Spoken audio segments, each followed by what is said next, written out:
Po natin si Sister Rita. Palapakan po natin siya. Magandang umaga sa inyo lahat, mga brothers and sisters. Ang aking pong ipapaabot lang sa inyong mensahe para sa ating Panginoon ay, di ba dito, barangay pag-ibig tayo? Ako naman po ibibigay ko sa inyo tungkol sa pag-ibig. Dahil po, dito talaga pag wala talaga tayong pag-ibig ay ang mga anuman pagsubok dumadating sa buhay natin talagang hindi natin ito matatanggap. Kasi nangyayari talaga yung sa buhay ko talaga sa ngayong panahon. Marami talagang mga trial sa akin. Kaya mas gusto ko po itong tumatama sa akin, itong mensaheng ito. Hindi lang sa akin, sa ating lahat. Sabi po dito, ito ang utos na ibinigay sa inyo noong pang-una. Sabi sa 2 John 2:6, mamumuhay kayo ayon sa pag-ibig. Bakit ipinipilit ng Diyos na mahalin natin at bigyan ng espesyal na atensyon ang ibang mananampalataya? Bakit kailangan unahin natin silang mahalin? Sapagkat nais ng Diyos na makilala ang kanyang pamilya sa kanilang pag-iibigan sa isa't isa. Sa pamamagitan nito ay makikilala ng lahat ng mga tao na kayo ay aking mga alagad kung kayo'y may pag-ibig sa isa't isa. Ang pag-ibig hindi nagbibilang ng mga mali. Dito po sa ito po minsan nakakatulong po ito sa akin na ang pag-ibig ay hindi nagbibilang ng mga mali.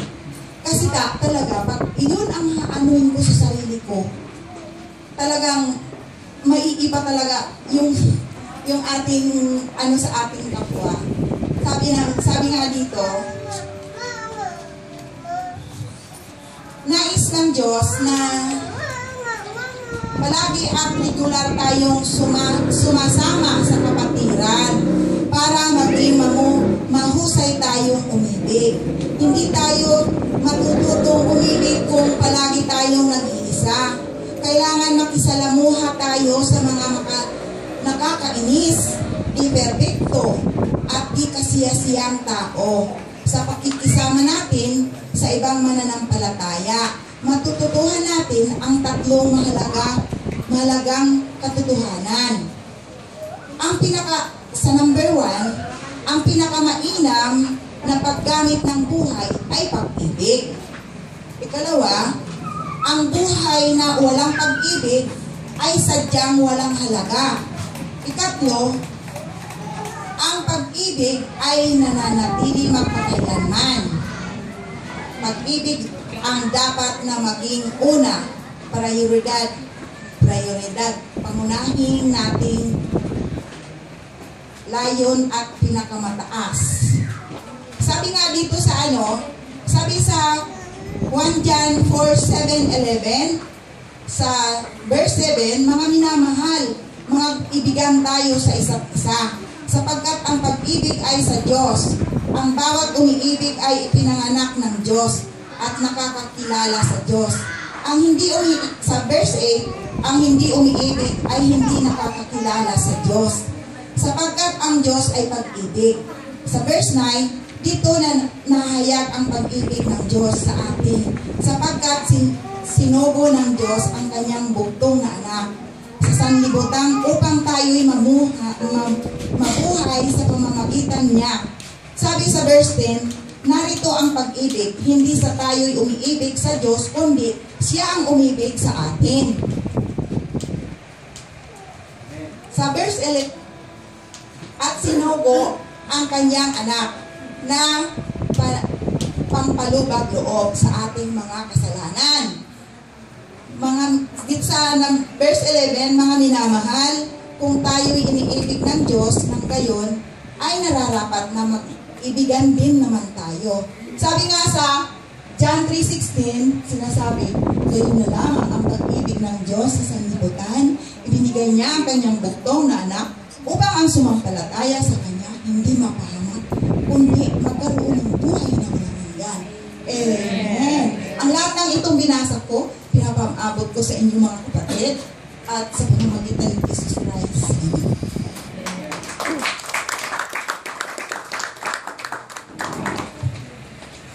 Thank you, Natalie. Magandang umaga mo. Ayun, may kausap ako. Pwede mo bang ngitian yung katabi mo? Sabihin mo naman kung gano'n siya kaganda, kagwapa ngayong umaga. Ganda ma. Ay, wala. Grabe. Asensya Ganda na niyo ako po. sa boses ko. Nag-concert po ako ng Lunes hanggang ngayon hindi pa bumabalik yung aking golden voice. Palagpakan naman natin si Tito Chit. Lahat kayo ng pangalan niyo. Salamat, Tito Chit. Thank you very much. At syempre, nandito rin si Pastor Harry. Palagpakan naman natin si Pastor Harry. At yamang nandito si Pastor Harry, pwede ko ba siyang tawagin dito sa kanila? Tawagin naman natin si Pastor Harry. Ngayon po ay first Sunday, hindi mo ba? Magkakaroon tayo ng banal na hapunan ngayong first Sunday at yamang nandito si Pastor Harry. Ayan, meron ako dyan, Pastor, sa folder ko. Yamang nandito si Pastor Harry. Siya po ang ating hihilingin para ibahagi po sa atin ang banal na hapunan ng Diyos. Tito Chit, Tito Rita.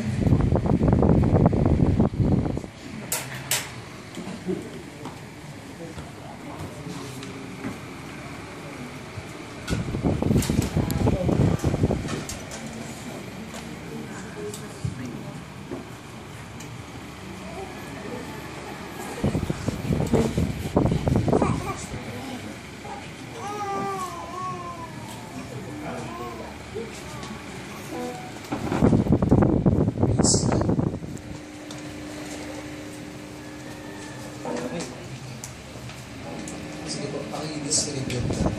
Dahil yung lahat ay Jesus.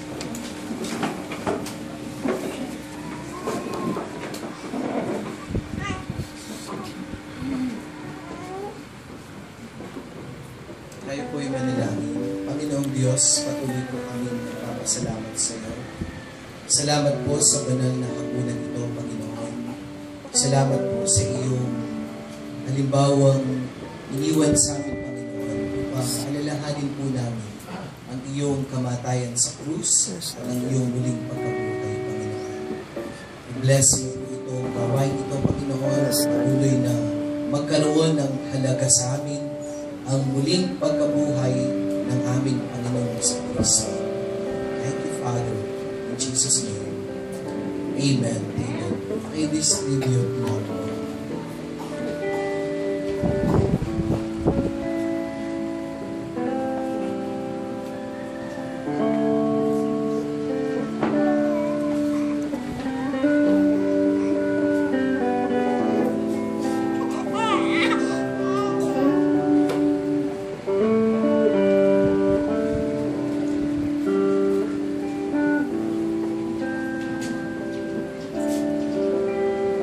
Sige po, habang hinihintay po ng iba yung nabigyan niya, pwede po mag-pray kayo, mag-confess kayo sa Panginoon.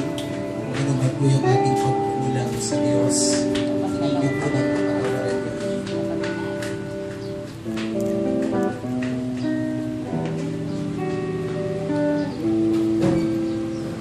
Sorry sa mga kasalanan ko ng yan.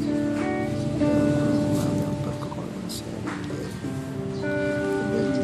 Ang kapatawaran mo ng yan. Kasi ako ang kakasalanan ng yan. Patawaran ko pa sa amin ng yan. Pinapatawad ko din pa sa iyo ng yan.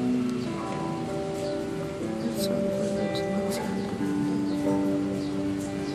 Ikaw ang pambala sa amin. Ikaw ang bahala sa family ko ng yan.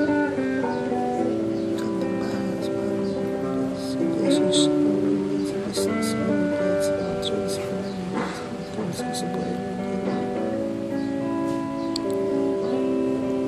ito mo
itaas po natin ang tinapay.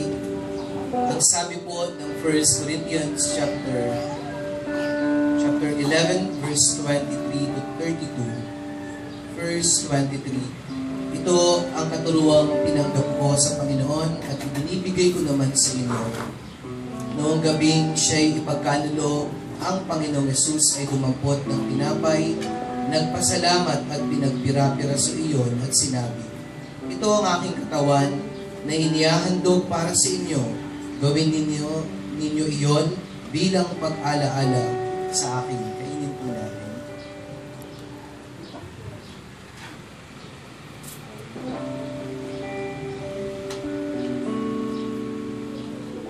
Itaas natin ang saro.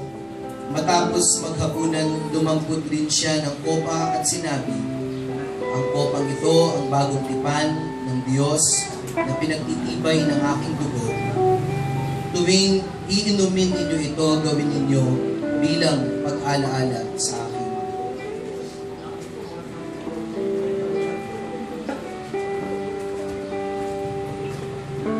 Praise God. Panginoon, salamat po sa oras na ito.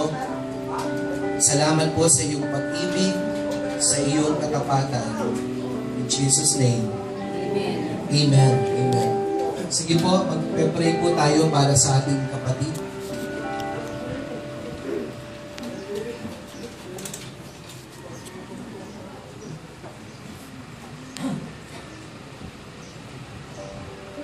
Sara, pwede pong iunat natin ang ating mga kamay. Ipag-pray yung ating kapatid for healing. Hawakan mo siya sa tiyan. Hindi natin alam kung ano yung sakit na yun, but God is all knowing ka. Amen? And yung great doctor natin is si Jesus. Amen? Kung ang mga nagbigay ng karunungan sa mga doktor din ay ang ating Panginoon sa Kristo. And then dahil sa pananampalataya ng ating kapatid na ito, nagagaling siya, at ang ating pananampalataya rin, nagagaling din siya, pagagalingin po siya ng Panginoon. Amen? Ang sabi po ng salita ng Diyos, ang pananampalataya, naniniwala ka sa mga bagay na di mo nakikita. Amen? Amen. Praise God. Tayo po'y manalangin. Sige po, i-release niyo po yung feeling sa Kanya. Open your mouth to the Lord. Jesus, we worship you, Father. Thank you, Lord. Hallelujah. Hallelujah, Jesus. Sige, kapatid, manalangin ka rin. Humingi ka ng tawad sa Panginoon, ano man ang pagkukulang mo. At ang Diyos ay mapagpatawad at pagagalingin ka sa iyong mga karamdaman. Thank you, Lord God. Panginoon, salamat po sa oras na to. Dalangin po namin ang aming kapatid na mayroong pong suliraning karamdaman. Sa oras na to, Lord, iunat mong yung mapagpalang kamay. Lord, igawad mo sa kanya ang complete healing, O God. In the name of Jesus, by the blood of Jesus, Lord, you are all-knowing God. Alam mo kung anong karamdaman niya. Hindi namin to alam na sumasakit sa kanyang tiyan, Panginoon. But Lord, ikaw ang aming dakilang doktor, Panginoon. Lord, maghimala ka, mag-miracle ka sa kanyang buhay, Panginoon. Nang dahil sa iyong mga latay, Panginoon, sa krus ng Kalbaryo, pinagaling mo na ang aming kapatid na ito. Yes, Lord. Thank you, Father. In Jesus' name, Amen. Amen. Praise God. So, palakpakan po natin ang Panginoon. Next time po, yung mga ushers po dun sa Lord's Supper, unahin niyo po yung pastor na bigyan po siya ng tinapay at saka saro. Amen po? Opo. Kasi mauubusan po siya. Wala na tayong example. Amen? Nakaupo po tayo lahat. Pwede ba ngitian yung katabi mo? Wala, may maminit eh. Panahon pa naman ng pag-ibig ngayon.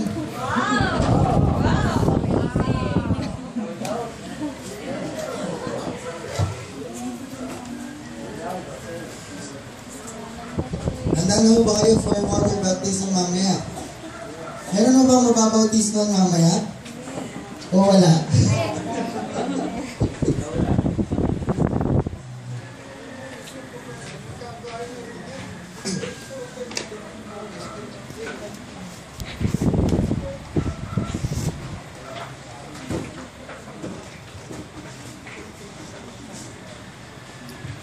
Gandang umaga ho. Daming matahan yung umaga. Tapaano natin si Lord? Ngayon ang Diyos. Okay, so ganito nga, no? Patapos ko ng preaching ko ngayon, pagkatapos ko ng ating misa na lang ha, para mas madaling intindihan. Pagkatapos ko ng ating fellowship, magkakaroon tayo ng konting salo-salo mamaya. Huwag na ako kayong uuwi, lalo na po yung mga babautismo mamaya at gustong magpabautismo mamaya hapon.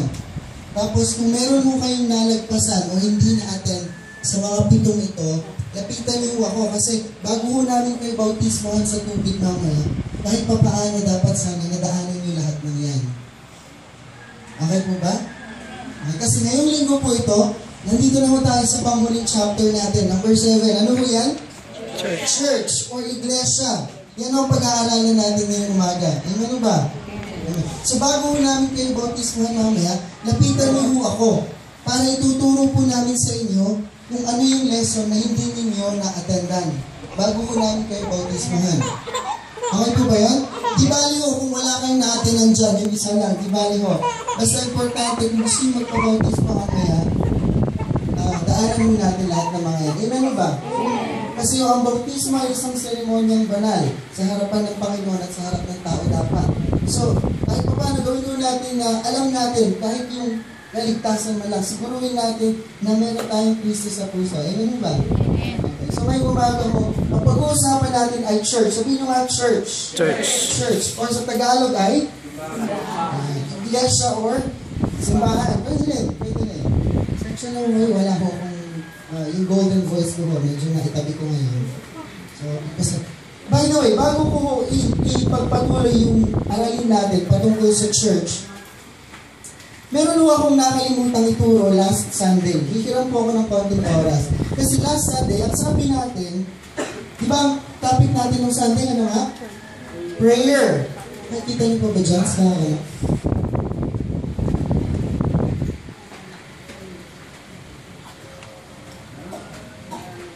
Ang topic natin is prayer, last Sunday. Meron ho akong, di ba ang Panginoon, ang sabi natin, ang Panginoon ay sumasagot ng panalangin. Amen ba?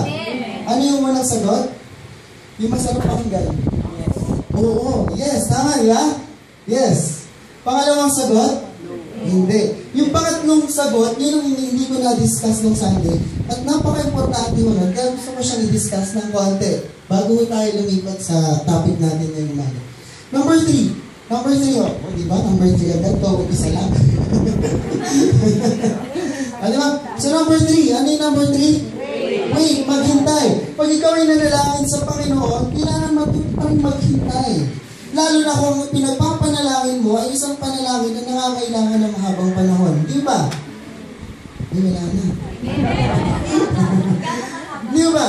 Pag halimbawa, bago kang ina, ang panalangin mo ay makatapos yung pag-aaral ng anak mo. Hindi pwede bukas na bukas, sagot agad yung panalangin na yun. Di ba? So matututo ka ngayon maghintay.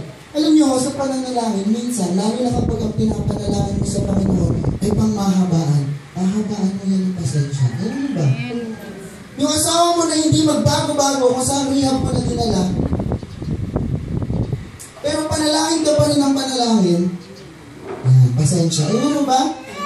Ang nananatiling tapat sa Panginoon, ang sabi sa Biblia, He who remains faithful until the end. Yan ang sabi sa Biblia. So, kailangan mo natin ng pasensya sa pananalangin. Hindi naman kapag mo ng pasensyoso yan.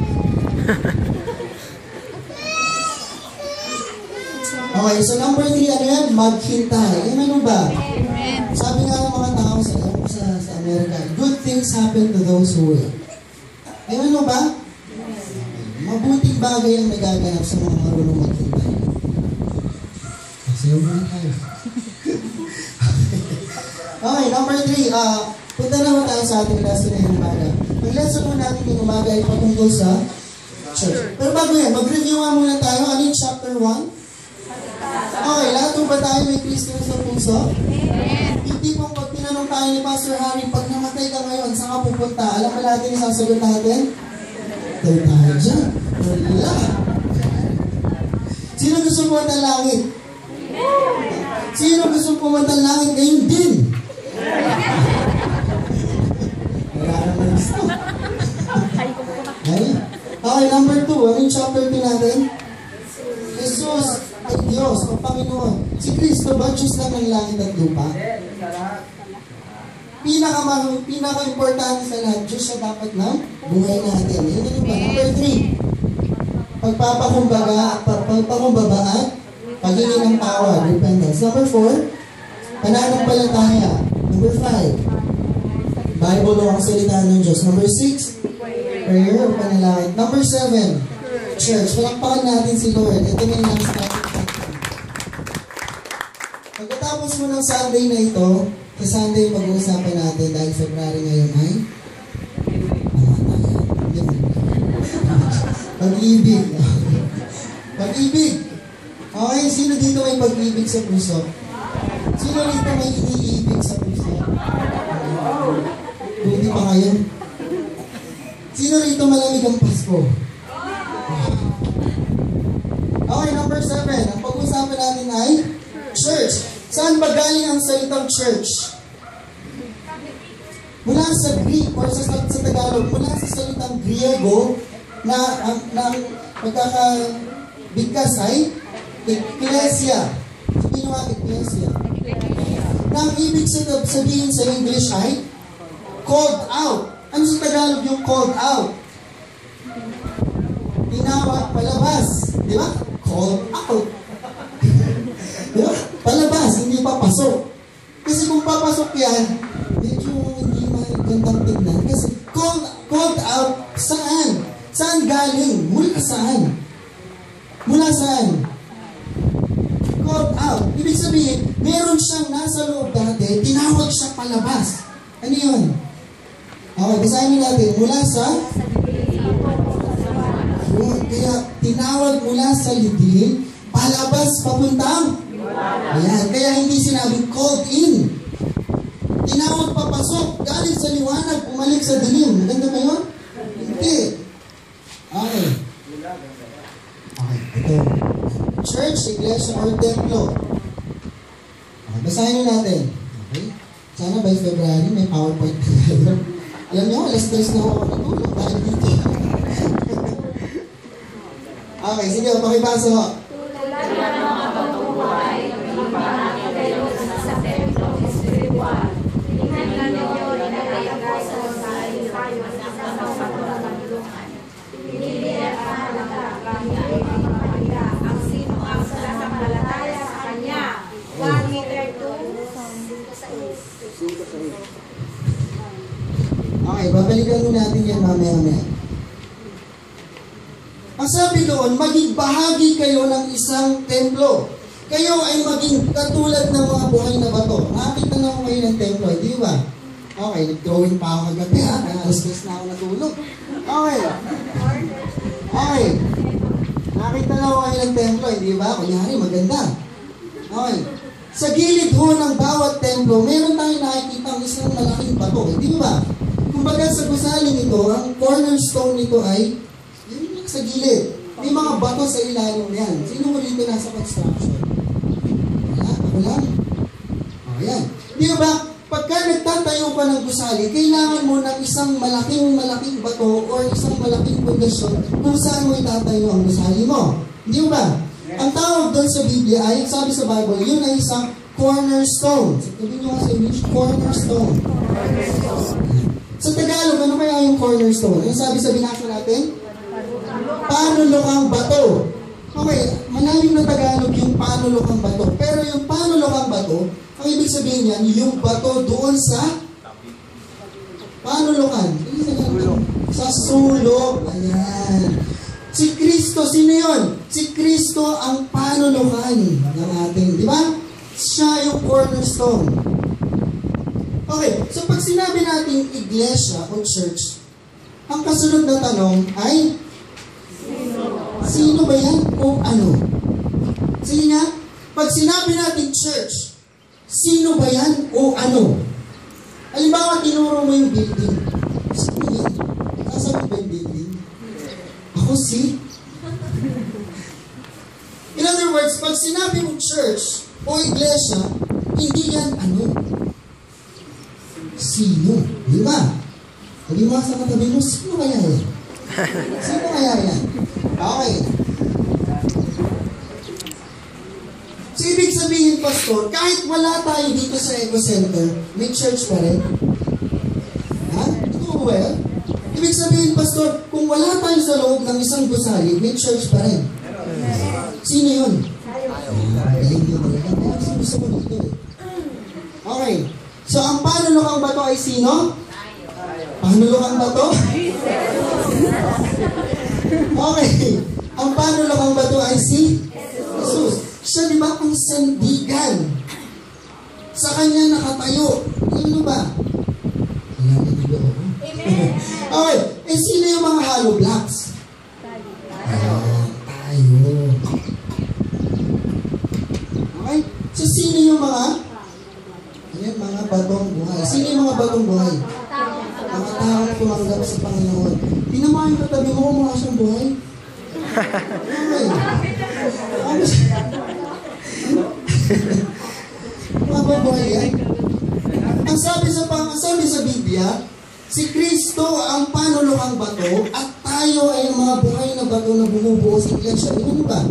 In other words, kung patay yung bato, ibig sabihin walang Kristiyan. Hindi siya bahagi ng templo. Kasi ang sabi sa Biblia, mababasa natin dito sa makabasa ko. Hindi ba ninyo alam na ang inyong katawan ay templo ng Espiritu Santo na sa inyong ating pinagkaloob ng Diyos sa inyo?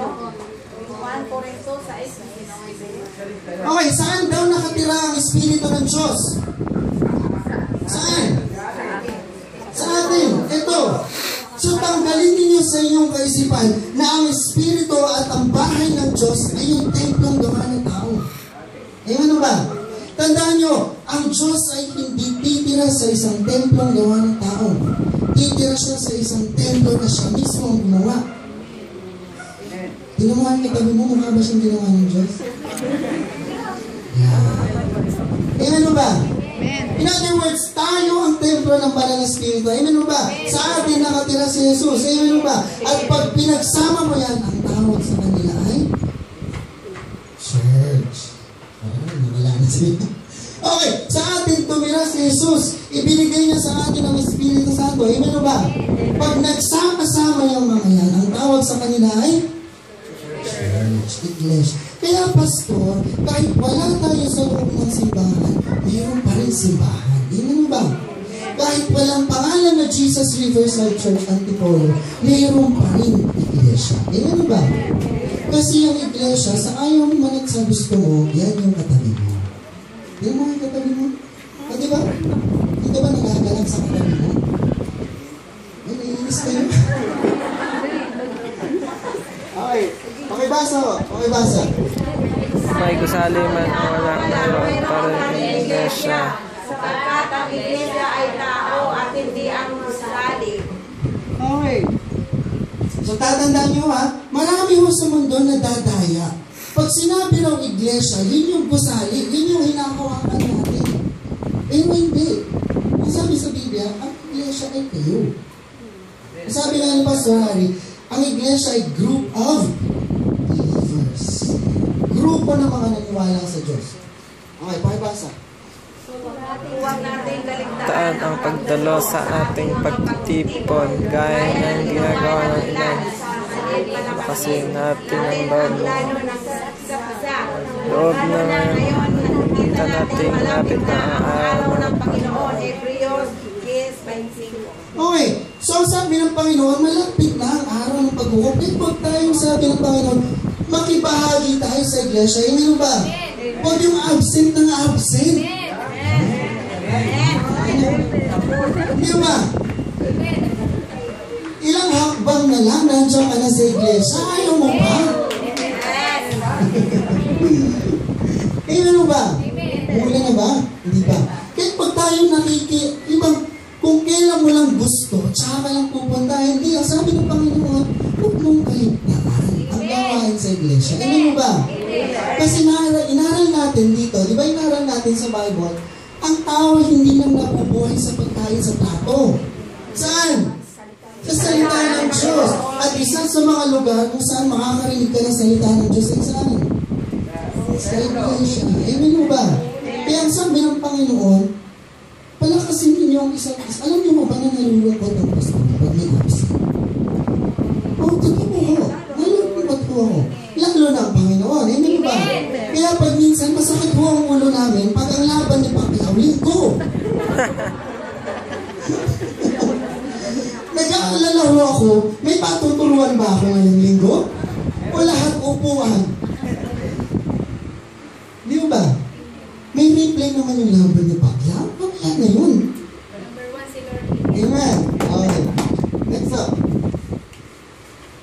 Dad. Okay, sige ho. Pakibasa. Pasakop. Okay, teka lang. Minsan mo kasi, pag pumupunta tayo sa church, minsan meron tayong sariling gusto. Hindi ba? Meron tayong sariling kagustuhan. Pero di ba sa church, may inilagay ang Diyos na leader ng church. Hindi ba? Kung sa Iglesia Katolika, ang leader ay ang pari. Diba? Sa Iglesia ni Cristo, ang leader nila ay ministro. Sa Iglesia natin, ang leader natin ay ang pastor. Okay, ano sabi ng Panginoon? Pasakop kayo at sumunod sa mga namamahala sa inyo. Oh, hindi ko sinabi yun, ha?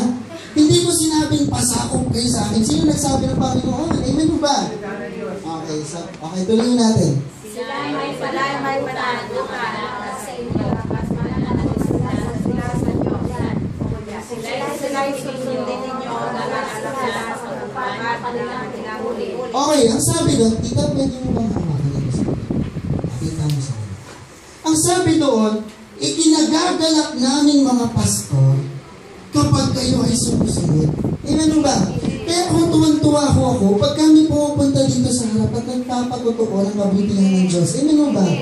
Pakiramdam ko, wala akong silbi kapag kayo miyembro ko, tinawag ko rito mag-testify. Tapos masabi. Kaya pag minsan sinasabi ko, ay, kawawa naman si Jesus, zero na naman siya sa buhay nila. Amen mo ba? In other words, kasiyahan namin kapag may nagpupunta sa harap at nagpapatotoo. Amen mo ba? Paano pag walang nagpapatotoo? Ituloy natin. Kung hindi sila Okay, kami ay namimighati, ang sabi nun. Pag walang nangyayari sa mga buhay ng miyembro, ang sabi nun, kami ay namimighati. Totoo mo yan. Hindi mo ako nagbibiro. Kami hong mga tumatayo dito sa harapan. Pag wala akong nakikitang pagbabago sa buhay ng tao, namimighati mo kami. Totoo mo yan.